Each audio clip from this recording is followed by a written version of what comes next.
welcome to this afternoon's lecture.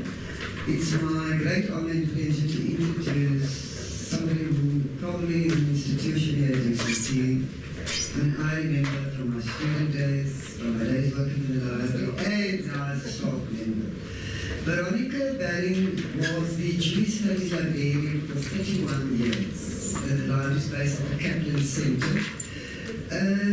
She has a diploma in librarianship from the Hebrew University in Jerusalem, a master's in Jewish civilization, and a PhD in historical studies from the University of Cape Town. She is currently an honorary research associate attached to the Kaplan Center for Jewish Studies and Research. She is the author and translator of a number of scholarly books and articles. In 1997, she compiled the bibliography of South African Jewry, which is available in the Kaplan Center. On the website. Oh, on the website, sorry, on the website. Her translation work involves translating texts from Yiddish to English, as well as from Hebrew to English. So let us give her a big welcome back.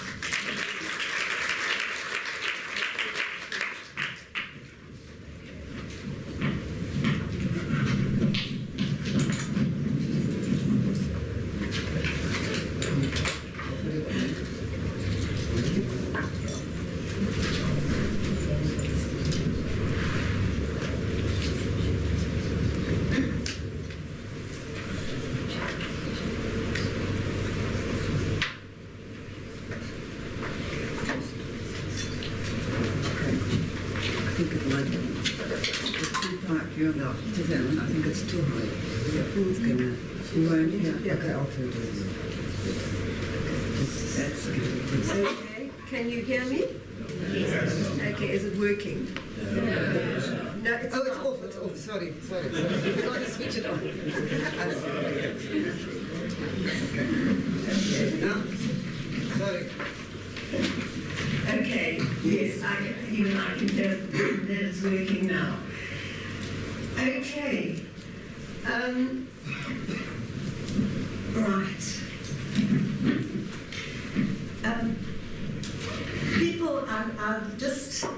A couple of people have asked me about my connection to this topic, the Ochberg orphans, and they asked me whether I had a mother or a father or a granny or grandpa who was an Ochberg orphan, and that's not the case. My grandparents also came out of the Russian Empire, but long in 1903, long before this episode. So that's not my connection. You're going to see that my connection is as the Jewish Studies librarian, I dealt with the collection of the Ochberg orphans.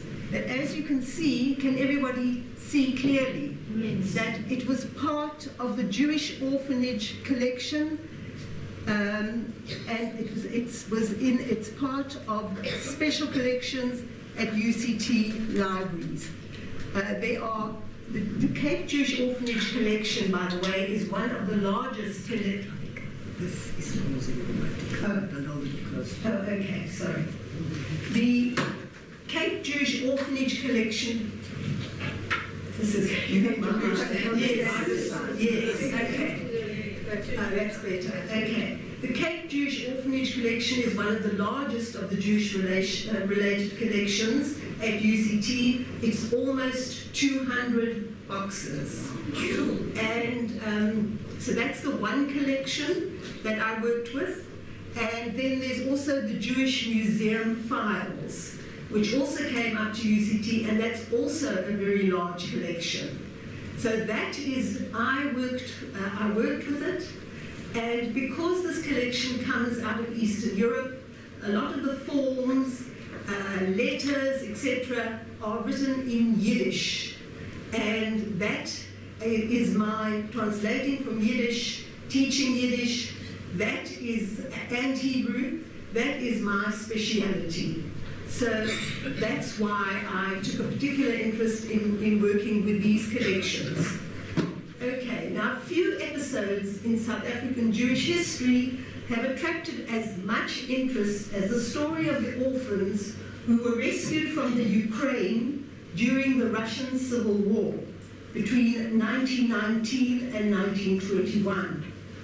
They were rescued by the Cape Town philanthropist Isaac Ochberg.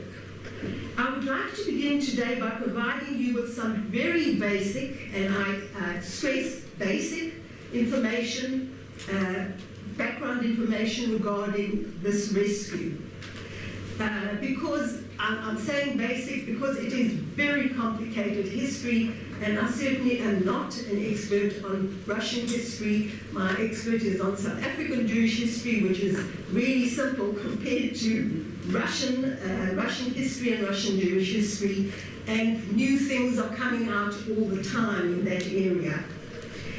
So I'll tell you about the background in Russia a little bit, then about the background of the Cape Jewish Orphanage, and about Isaac Ochberg, who was the initiator and the main protagonist of this whole scheme. Okay. Okay. Now, this, in terms of the Russian background, this area, which is on the southwest border of, can you still hear me? Yes. Oh, okay, it's just, okay, that area that is, Now you've done something. It's not a movie. well, It's all right. it's become detached. I'm not sure, oh, there it is, okay.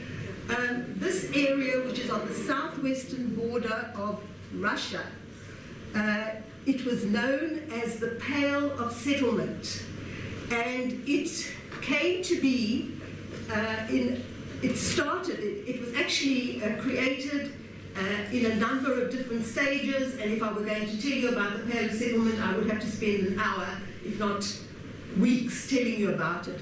But shortly, it starts coming about in 1772 with the partition of Poland.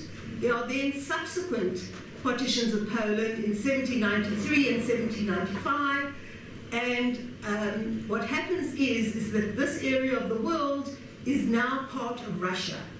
And it was the Tsarina Catherine who did not want, particularly this part of Poland, had a huge number of Jews, and the Tsarina did not want to have all those Jews in Russia. She wasn't very happy, so she basically confined them to this area of the world. There were exceptions, rich merchants and professionals who could live outside of the Pale, but the average ordinary person was living in this Pale of Settlement. So it includes just a part of Poland, and it includes Lithuania, Belarus, and Ukraine. Now, you might know that most Jewish people, the majority of Jewish people who came to South Africa came from Lithuania. Most of them, though, came much earlier than this. The majority are not really, the majority of people in South Africa, Jewish people, are not connected with this episode of the Ochberg orphans. Okay. Sorry, that is being stopped. We're going to stop at 3, and I've just asked my colleague to go down to the library to stop it. Okay, thank you. Apologies for that. Thank you. Okay. Then we come to the Russian Civil War, 1919 to 1921. Another difficult topic. It followed in the wake of the First World War of 1914 to 18 and the Russian Revolution of 1917. It was a time of vast devastation. It is estimated that by 1920, 10 million Russians, we're not talking now about Jews, just Russians, had perished, and there were about 1 million orphans. With no strong central authority, chaos reigned, and the war was waged on many different fronts. It was motivated by politics, the Bolsheviks, the Reds, who favored the socialism of Lenin, versus the right-wing Ukrainians, the whites, who possibly favored a return to political monarchism and various other ideologies. There were also rival nationalisms, particularly between the Ukrainians and the Poles. And there was another group that was active, which I'm afraid I can't tell you much about, and they called themselves the Agrarian Greens, and they attribute to them social protest. I cannot expand on that. The whole civilian, not only the Jews, but during this period, the whole civilian population was victimized by one military force or another. But all the armies, all the contending armies, regular and irregular, perpetrated pogroms against the Jews. Two groups were particularly prone to pogroms, and these were the anti-Bolshevik volunteer army commanded by General Anton Ivanovich Denikin, and the forces loyal to the short-lived Ukrainian national government under Simon Petlura. We do not know for sure the number of Jewish victims, and there are sharply differing estimates. Now this, by the way, is in contrast to what happened during the Holocaust, where there was much more documentation. Here, it's very vague, and it's very difficult to get at numbers. I've seen the number of Jewish casualties cited as anything up to 600,000, and according to the YIVO Encyclopedia of the Jews of Eastern Europe, which, by the way, you can access on the internet, and as far as I'm concerned, I find them the most reliable, they're the most recent. They are also the Yiddish experts, and to get at this history, you have to know Yiddish. It also would help if you knew Russian. So the YIVO Encyclopedia says that the minimum credible estimate of Jewish casualties would be 50,000. Now there's a huge difference between 50 and 600. That's what I said. This is it's a very difficult part of history to pin down.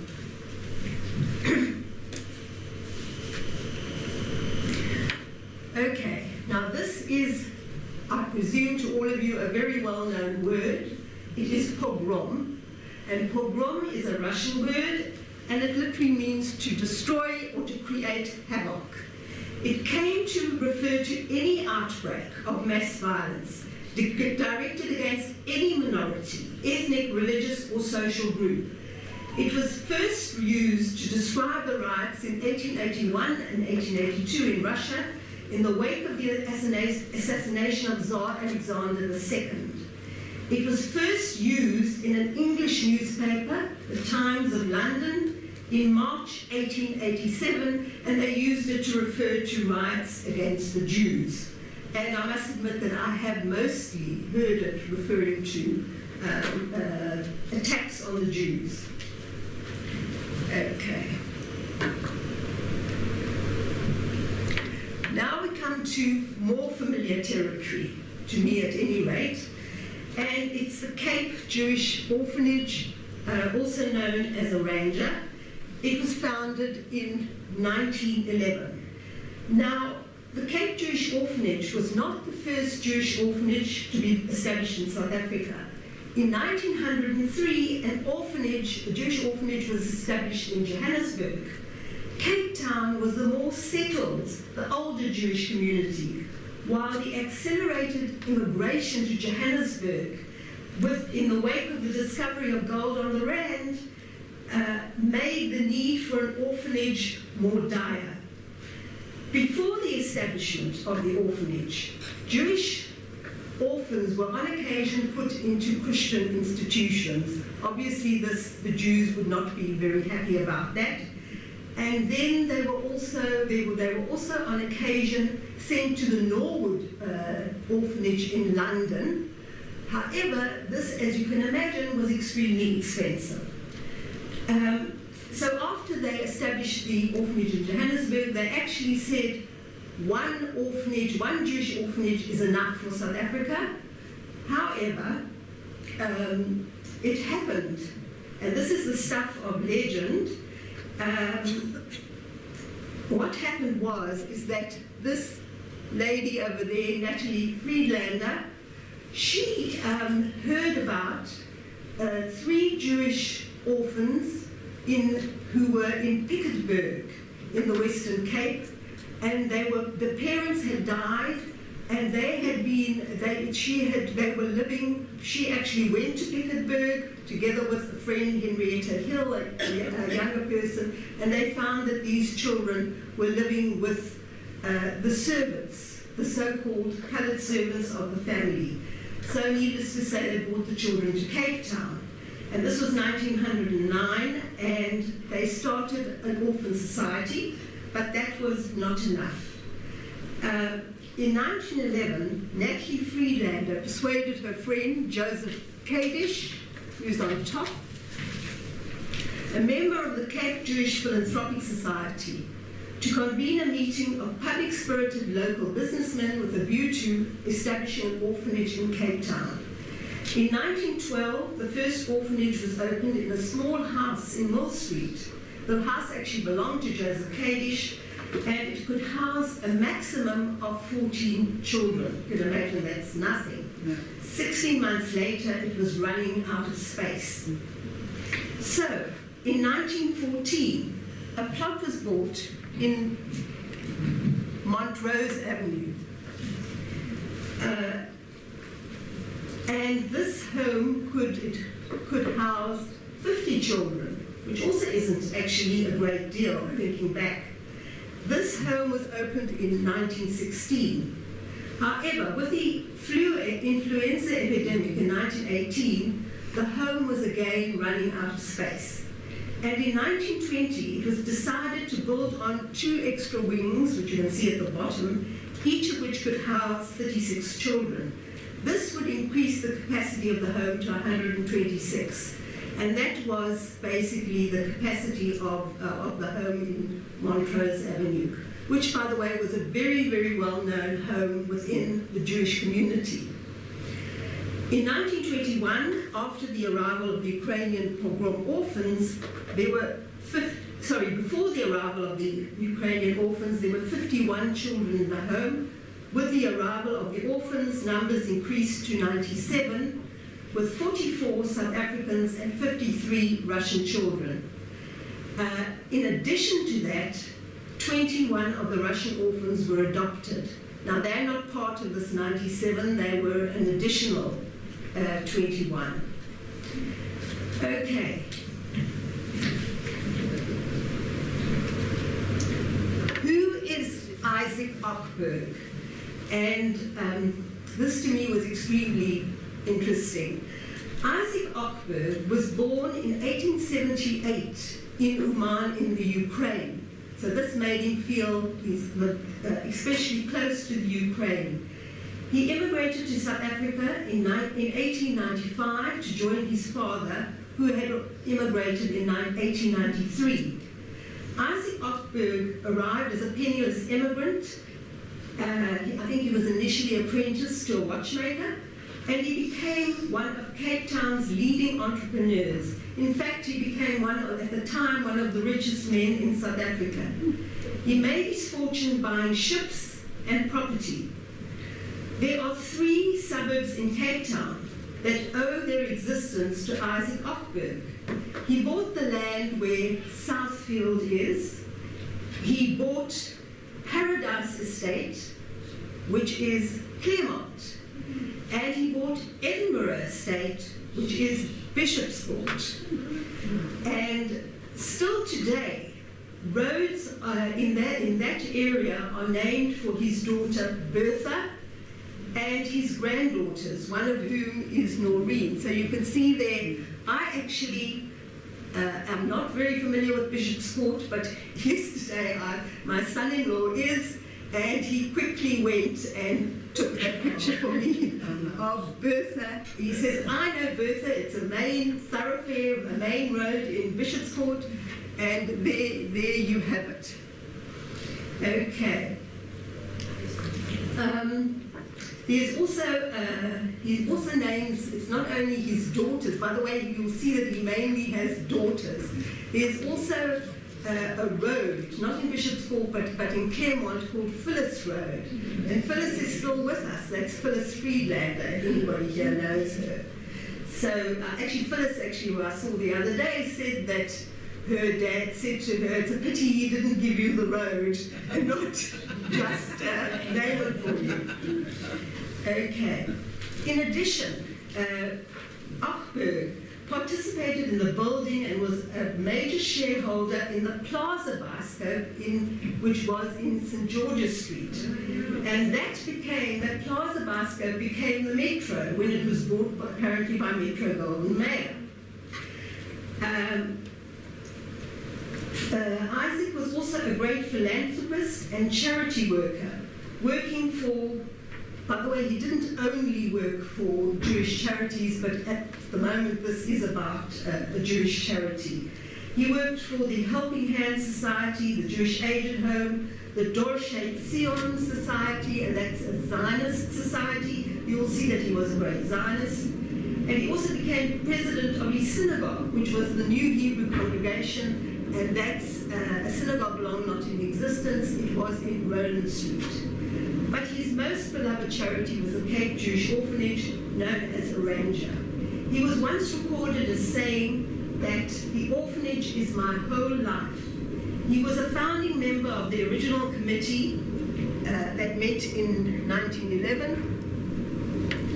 And in 1918, he became president, remaining in office until 1923, and then again he did another stint in 1925. There's another side of Ochberg's story which isn't quite as happy. He was very successful financially, but he did not have an altogether happy life. His father, remember his father had come here before him, suffered an untimely death through a really tragic railway accident in 1905, and Isaac had to take over the support of the family, that's his brothers and sisters. In 1900, Isaac returned to Uman in the Ukraine to marry Polly Waldina. This was very common that in those days to return home to find a wife and bring her back to Cape Town. Isaac and Polly had 6 children, but 2 died young, 2 were afflicted by incurable disabilities, and the apple of his eye, his youngest daughter Ruth, died suddenly of an undiagnosed heart complaint at the age of 17 in 1933. After this, you can literally see in the book that I will be telling you that his daughter wrote about her father, Bertha, of the Bertha Avenue, wrote about her father. She has a picture of Ruth in bathing costume on the beach the day before she died. She was perfectly well, and the following day she just collapsed. After this, Ochberg's own health deteriorated rapidly. He died aboard ship returning to Cape Town from London in 1937. He was 59 years old. Among the many bequests in his will, as I told you, he was very Zionistic, was a sum of £25,000, in those days a huge amount, bequeathed to the Jewish National Fund. It was the largest ever bequest at the time. Ochberg also established a chair of agriculture at the Weizmann Institute in Rehovot in memory of his daughter Ruth. And as I said, Bertha Epstein has written the story of her father's life in a book entitled This Was a Man, published in 1974. As there was no son able to take over the business when Ochberg died, it was taken over by his cousin, Boris Krasno, who had been in case managing it for him. And through my work at UCT, I came across the Krasno bequest to UCT, particularly to the library. Okay. We first hear of the plan to rescue the orphans from the Ukraine in the minutes of the orphanage on the 8th of August 1920, when Isaac Ochberg, the president of the orphanage, explained that due to the Russian Civil War, there were about 300,000 Jewish orphans in the Ukraine. It was imperative that they bring some of these orphans to South Africa. Okay, now how were they going to do this? Okay, by the time Ochberg spoke to the orphanage committee, he had already made contact with somebody called Dr. Yochelman of the Federation of Ukrainian Jews, who was willing to bring the orphans from the Ukraine to London. And obviously, the most important thing was to obtain permission from the Minister of the Interior of South Africa, Patrick Duncan, to bring in the orphans. Ochberg initially envisaged bringing some 50 to 100 orphans at a time.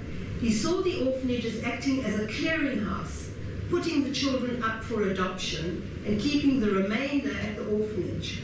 By the way, at more or less the same time, there was a similar scheme in Canada. And in Canada, I think they also had permission to bring about 200 children, and that's the amount they had permission to bring in South Africa.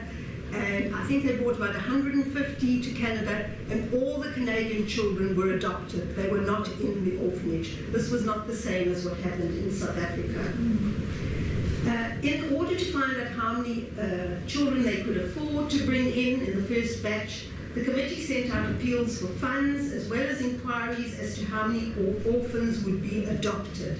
And you're going to see that in the South African case, adoptions were the minority, even though there's somebody sitting right in front of me whose father was adopted in Cape Town. It still was the minority. The majority did grow up in the orphanage. Now, we've got the orphanage in Cape Town that initiated this, but as I told you, there was an orphanage in Johannesburg, and it's quite clear that they were immediately roped in. And it was immediately clear that half the orphans would be kept in Cape Town and half of them would be sent to Johannesburg.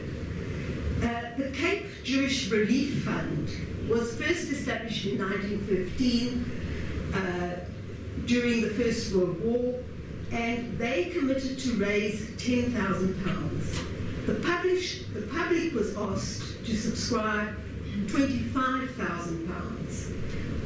Other people who contributed was Isaac Lewis, the partner of Sammy Marks, the mining magnate and industrialist, who, by the way, this Isaac Lewis actually bought the extra plots to enlarge the orphanage in Cape Town. So he also offered to give money. African Theatres Trust, and this is I.W. Schlesinger and Harry Stodel, well known in the entertainment industry and also a great patron of the Cape Jewish Orphanage, offered to provide free advertising in all their theatres. And then Bernard Alexander, the chairman of the Relief and Reconstruction and Orphan Committee, succeeded in convincing General Jan Smuts, Prime Minister of the Union, to agree to contribute towards the fund on a pound-for-pound basis. By January 1921, fundraising tours to the country districts had raised over £15,000. It was decided that Ochberg himself would travel to Poland to collect the children from the devastated towns and villages, and that on Ochberg's return, which would be in September 1921, the campaign to raise £25,000 would be set in motion. And I mentioned before, they reckon they had money to bring out 200 children. Okay, and there you have, which I think is rather lovely, this photograph was used as a New Year's card to solicit donations to bring out the children from the Ukraine. Now, despite the tremendous report, there was tremendous sympathy for bringing out these children from the Ukraine. But the scheme also had its detractors. And the main reason for people who opposed the scheme was fear of anti-Semitism, that they felt would result by bringing so many Jewish children to South Africa. There was also a feeling that the children, the future, the long-term future of the children should really be in Palestine and not in South Africa. Of course, Palestine in 1921 was also not necessarily such a safe place to be. Okay. Ochberg left Cape Town on the 18th of March 1921, and arrived in London on the 4th of April. To travel to Russia, that again was not easy. He travelled on what's known as a Nansen passport. I don't know if you've heard of, he's Norwegian. He's a polar explorer and humanitarian, Dr. Fridtjof, I don't know quite how you pronounce it, Dr. Fridtjof Nansen. And he was in charge of the Office of the High Commissioner for Refugees of the League of Nations. And he issued papers to people who were actually doing relief work amongst the refugees in Russia. Ochberg left London for Warsaw on the 18th of May. And then, with the help of a well-known personality in Jewish Warsaw known as Regina Engel, unfortunately I don't have a picture of her, but there you see he set up a base in Warsaw. Then, during the months of June and July, he travelled from one devastated village to another by any means of transport he could hire, whether car, truck, and very, very often it was by wagon.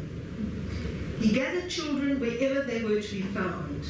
Now, if you can see at the bottom, these are some of the villages where he found orphans. They came, but I got the name, by the way, I established the villages from the forms that are in special collections. Orphans came from Pinsk, from Brest. Brest is more well known in Yiddish as Brisk. Stanislav, you can see Vladimir, Lvov, Kovel, Domachevo, Shats, Kostopol, Sani, Knievno, Dubno, and Berdichev. In Rovno, Sani, and Berdichev, the Jews suffered from the pogroms of the Petlura gangs. The Jewish Joint Distribution Committee, and they play a very important part in the story, had set up orphanages for Jewish children in many of these small towns.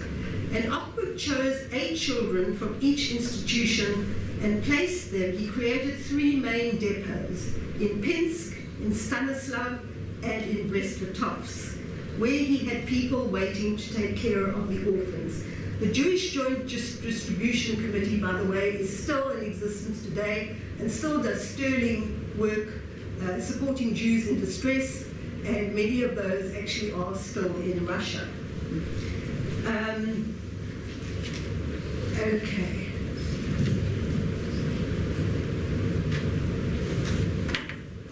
And there you have the Pinsk, the orphanage in Pinsk. The largest, by the way, Pinsk is today Belarus.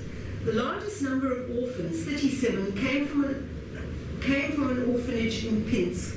Actually, in Pinsk, there wasn't just one orphanage. There were so many orphans. There were 3 Jewish orphanages.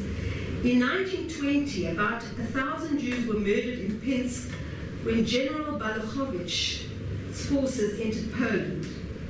You'll see there in the corner a picture of somebody called Alexander, or Alta in Yiddish, Pogrom, an analytical chemist with socialist sympathies.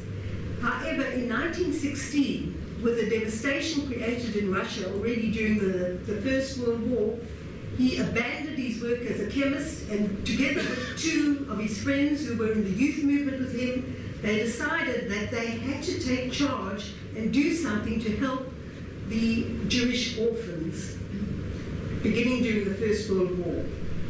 He was in charge of the 3 Jewish orphanages in Pinsk, and when Isaac Ochberg came to that orphanage to get orphans, Bobrov saw the opportunity and decided that he would accompany the orphans to South Africa, which he did. Now, I just want to say something about all these little towns that we had in that other slide. Because what these towns have in common is that Jews constituted between 2/3 or 3/4 of the general population, while in some of the smaller villages, were almost exclusively Jewish. Ironically, virtually all of these little towns recovered quite rapidly from the dislocation and ravages of the First World War and the pogroms.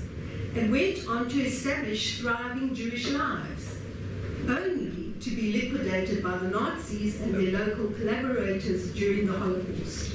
In other words, the orphans who were rescued were the lucky ones, as they escaped the Holocaust. This whole episode is considered to be a precursor, basically, of the Holocaust. Now, the criteria for selection, how did they, I mean, you've got this hundreds and hundreds and thousands of orphans, how were they going to be selected? And they could only select 200. The South African government stipulated that the orphans should be full orphans. Now, what does this mean, full orphans? Full orphans mean there's no father and no mother. They should be in good health, and they should be reasonably intelligent. They felt that if possible, siblings were not to be split, and no children over the age of 16 were to be selected. Now, Ochberg did not strictly adhere to any of these criteria. Some small children had siblings over the age of 16, and what did they do? They transformed them into, it was easy with a young girl, transformed them into nurses who would accompany the orphans to South Africa. And we also will discover later that not all the orphans were full orphans. Some had a surviving parent who had given them up, or from whom they had become separated. Now, information about the children can be found in their documents that are held by special collections at the University of Cape Town libraries.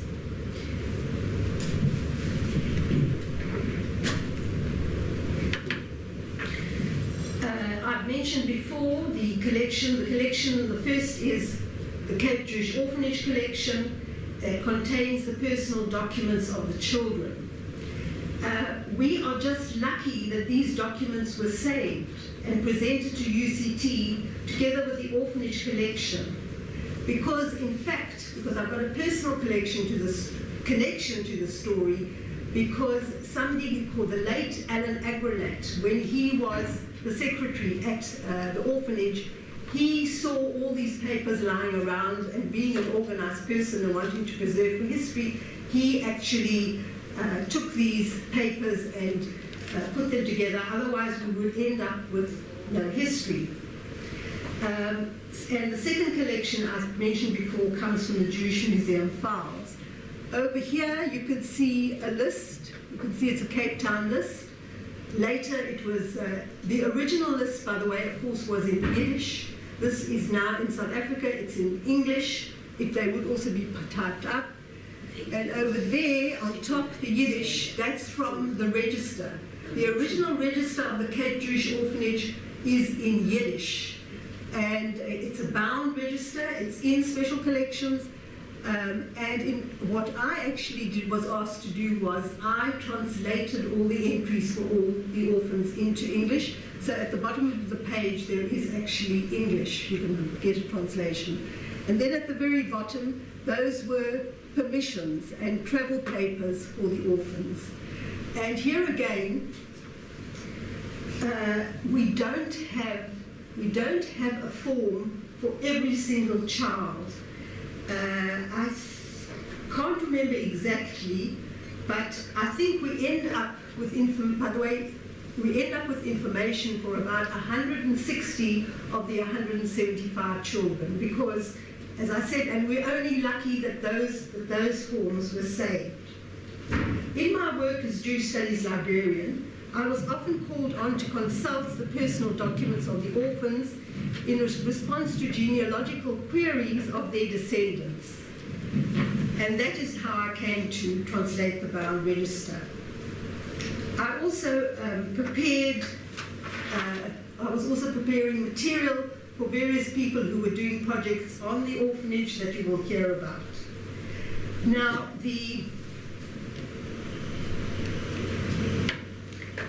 here are more. These are the personal documents of the children, and here you have the Yiddish-Polish admission forms that were issued in Poland by the Joint Distribution Committee in the Rovna district. And this These forms supplement the information contained in the bound register. Okay, the questions on the forms are printed in Yiddish and Polish on that side, and completed in Yiddish handwriting, which makes it quite difficult to make out. It contains personal details of the child as well as of their parents, their occupations, their parents' occupations and how they died. So that the forms provide a window into Eastern European Jewish life of that period. By the way, there on top, anybody who can make out Yiddish here, it says there, Frage beugen für ganze Jesuinings, questionnaire for full orphans. Now, I found this absolutely fascinating. If you look at the father's occupation, it varies between petty commerce. You find innkeepers, shopkeepers, traders, small traders, merchants, and then there are artisans, including shoemakers, tailors, carpenters, milliners, glaziers, factory workers. I found a wagon driver, a photographer, a Hebrew teacher. By far, the most common cause of the death of the parents was not necessarily the war and the pogroms, even though obviously there was a hell of a lot of that, but the chief cause of death was from typhus or hunger. The forms also interrogate the education of the children, whether they attended what was known as a Volksschule, which is a slightly more secular school, or whether they attended a Talmud Torah, which would be the more religious, and whether they had studied for a trade. Of course, most of the children were too young to have studied for a trade. They interrogated the child's ability to speak and read and write different languages, Yiddish, Hebrew, or Russian. What really surprised me, in fact, it really blew me over, and you'd have to have very good eyes to see it, but number 20 over there, it says in Yiddish, Sie ken das Kind davenen. And that means in English, can the child pray? To daven is the Jewish word for pray. I mean, you would never ever see that on a form today. Well, while most of the children could read and write Yiddish, and there were a few who knew Russian, universally all the children, both boys and girls of 5 years old and over, professed to be able to daven.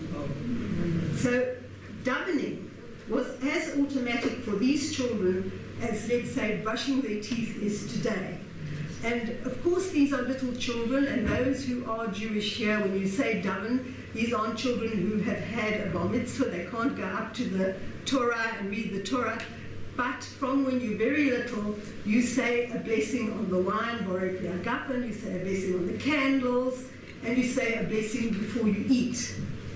So this to me was extremely meaningful.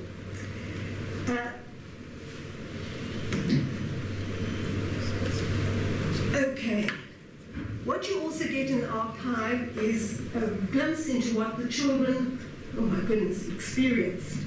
In a Yiddish letter addressed to Isaac Ochberg by Mayor Kaverberg, okay, he describes that his family in Kamin in the Lvov district was attacked by Cossacks, and they escaped into the forest, where they remained for 4 weeks until hunger forced them back into the city. But then the German armies came and sent them to Poland, where his father was sent to work in Biala. A year later, his father returned, things improved, but then both his parents became seriously ill and died within 5 weeks. Writes Mayer. After that, the people of Kabul took pity on us, and we were placed in their care. So now we are fine. I'm studying very hard, and I already know several languages. Then you have Polly Joffe. She was 5 years old when the Russians conscripted her father into a workforce in Odessa, and her mother died. She was taken to the orphanage in Stanislav, where she remained for 3 years before Ochberg arrived. She describes the years in the orphanage as horrible. Very often they had nothing to eat, and when fighting broke out in the town, they were chased into the countryside for safety. As it says there, I remember sleeping in a filthy stable on one such occasion. while on another we hid in the forest for hours, watching the Russians tear the town apart for Poles. Okay, I can see Fanny Lockitch, again a very familiar name in the community.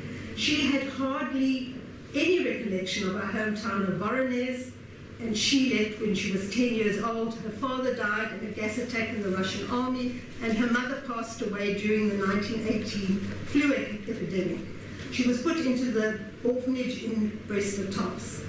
Molly Cohen, or Marcus Shapiro, came to South Africa at the age of 10. She had no recollection of her parents or her life in Europe, and only learned later that she had 3 brothers and 2 sisters. Now, one of the most shocking stories of the orphans, and I didn't put it on a slide because it's just too ghastly for words, but some of you might have heard of it or read of it. It is the story of one of the orphans called Hirsch Stillerman. His parents were killed by bandits. They then demanded that Hirsch thrust out the eyes of his 9-year-old sister. When he refused, they killed her in front of him and they cut off his hand. So there was one orphan who came to South Africa in that condition. It's just, as I said, too awful to describe. Now, even though supposedly only full orphans were accepted, there were cases of people, orphans who had a surviving parent, from whom they become separated. Hilda Modlin Lipschitz, alias she was in Eastern Europe, she was Shiva Galanta. She received letters from her mother and brother until 1938, after which they probably shared the fate of the rest of the Jews of Brest-Litovsk who were drowned in the river Bug during the Holocaust. Regina Artman's mother deliberately abandoned her 2 little daughters on the steps of a building so that they would be taken into a Jewish orphanage by the man from Africa. In a letter that she wrote to her children, on which the movie is being shown tomorrow morning at 9 o'clock, My Dear Children, is based, Fega Myril Seamus, the mother of Manny and Rizal Seamus, claims that she believed she would be accompanying her 2 children, otherwise she would never have given them up. The sentiments of the children on leaving on their journey are contained in a very touching poem written in Yiddish by 3 of the boys. Okay, there is the poem in Yiddish, and here I translated the poem for the purposes of a book that I did on the Cape Jewish Orphanage. I'm just looking at the time and wondering, I will try and I'll read it quickly. This is my translation. Aleph, by the way, the poem is an acrostic. It's written according to the first 10 letters of the Hebrew alphabet. So Aleph is for Av, our merciful Father who dwells up on high. Woe to the little orphan children for whom we sigh. Bet is for base, the home from which we were expelled. Saved by Daddy Ochberg in South Africa we shall dwell. Gimel is for God, whose blessings we share, that we should live among people who care. Dalet is for Digus, worries without an end. I rejoiced when a letter arrived from a friend. Hay is for hundreds of children on the sea. Together as brothers we will be. Vav is for Wunder, the wonder of growing old, and being generous to the poor we behold. Zayin is for Zindika, the sinful life we were living. Now God, his blessings to us will be given. Chet is for Churban, the destruction we left. Taking leave of our friends, we are bereft. Tet is for Tomer. If perchance wicked we be, we will be tossed around like fish in the sea. Yud is for Yuden. Jews we shall remain. Our dream is that Zion we should regain. So these children are all very Zionistic. The children, I'm often asked about numbers. Okay, you'll see there that Ochberg originally collected 233 orphans and brought them to the temporary shelter in Warsaw, but 37 ran away. They were frightened by stories by some of the older children that there were wild animals roaming the streets in Africa. Others took ill and it was impossible to take them. Ochberg finally took 169 to London, but 2 became sick just before sailing and he arrived with 167 children. They travelled on 9 group passports. So somebody was horrified at the numbers written on the children and felt it was like the Holocaust. In point of fact, it was counting up the children for the passports. There are 9 collective passports, and you can actually see them at the South African Jewish Museum. When last I saw them, they were displayed in a cabinet. Okay, now let's quickly get to South Africa. They left from Warsaw. They travelled by train to Warsaw. From there they continued by riverboat down the Vistula to Danzig. And then they went on this SS Baltara for London. In London they were put up in a hotel. Ochberg arranged to have a movie made of the children boarding the train at Waterloo Station. While they waited for the ship to take them to South Africa, they were taught to sing God Save the King for the entertainment of the visitors. For the journey to South Africa, Ochberg arranged special accommodation on the Edinburgh Castle, and apparently being an entrepreneur, he got a very good price. And it was decided, of course, as I said, when the children came to South Africa, they would be divided between Cape Town and Johannesburg. The children adored Isaac Ochberg. They called him Daddy Ochberg, and in most cases he was the only father they ever knew. With his reddish hair and cheery smile, he was the children's hero, remembered with great love and affection. Their arrival in Cape Town was magical, says Fanny Lockridge. Never until my dying day shall I forget our first sight of the lights of Cape Town, and then the tremendous reception when we came ashore on September the 21st, with half the city apparently waiting on the quay for us. By the way, this wasn't only a Jewish thing. You'll see that your sources are from the Cape Argus, the Cape Times. The whole city knew about this romantic adventure and the arrival of the orphans. And then says Molly Cohen, who I've also quoted before,